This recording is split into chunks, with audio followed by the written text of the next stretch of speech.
Hello everyone, myself Divya Patel and the topic of my presentation is tracing of curves.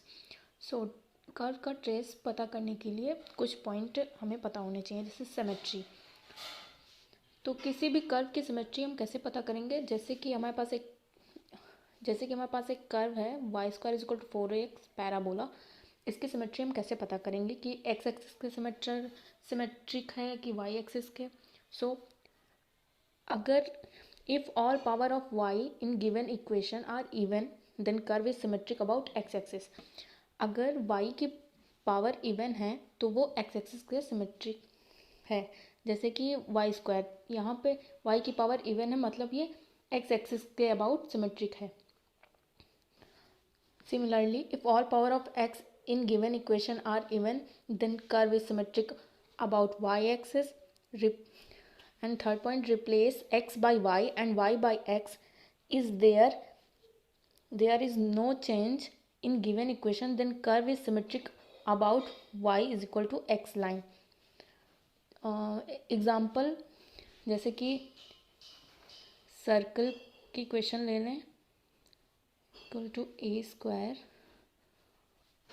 सो अगर हम x को replace करेंगे y से और y को रिप्लेस करेंगे x से तो इक्वेशन में कोई भी चेंज नहीं होगा। मतलब means this curve is symmetric about y is equal to x line. Replace x by minus Y and y by minus x if there is no change in given equation then curve is symmetric about y is equal to minus x line। Same example circle के equation में अगर x को minus Y से replace करेंगे और y को minus x से तो यहाँ पे कोई भी चेंज नहीं आएगा। मतलब कि ये curve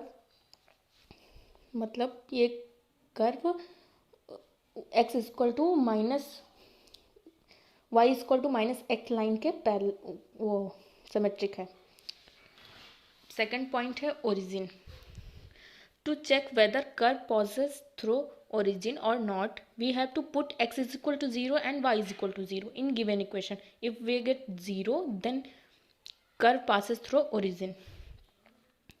Example, y square is equal to 4ax। तो यहाँ पे हम y भी 0 रखेंगे और x भी, तब हमें पता चल जाएगा कि ये कर्व ओरिजिन से पास हो रहा है या नहीं हो रहा है। Third point, tangent at origin। If curve passes through origin then we find tangent at origin by equating lowest degree term to 0। जैसे पैराबोला की इक्वेशन है y square is equal to 4ax, तो यहाँ पे लोएस्ट टर्म को 0 के equal रखेंगे तो हमें टेंजेंट एट ओरिजिन मिल जाएगा। तो लोएस्ट टर्म है 4ax, तो 4ax is equal to 0, then y is tangent at origin. Parabola इसकी टेंजेंट है y axis. Fourth point, point of intersection with the coordinate axis। To find point of intersection on x-axis, put y in given equation, y is equal to 0 in given equation। Point of intersection x-axis का पता करने के लिए y को 0 रखना होगा। Similarly, to find point of intersection on y-axis, put x is equal to 0 in given equation। Fifth point है asymptotes। If curve is symmetric about x-axis, we find asymptote parallel to y-axis by equating coefficient of highest degree term in y to 0। If curve is symmetric about y-axis, we find asymptote parallel to x-axis by equating coefficient of highest degree term in x to 0। Sixth point है reason of existence of curve। So if curve is symmetric about x-axis then we write given equation in term of y as y is equal to fxy। If y is negative, if y square is negative, it means y is imaginary। For example, x is greater than 2, y जहाँ पर y square negative है तो इसका मतलब है y imaginary number हुआ। Therefore, curve does not exist for x greater than 2। If curve is symmetric about y-axis, then we write the given equation in term of x।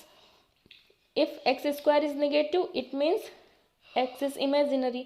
Example, for y is greater than 2, x square is negative। x square is negative, that is x is imaginary number, therefore curve does not exist for y greater than 2. Thank you.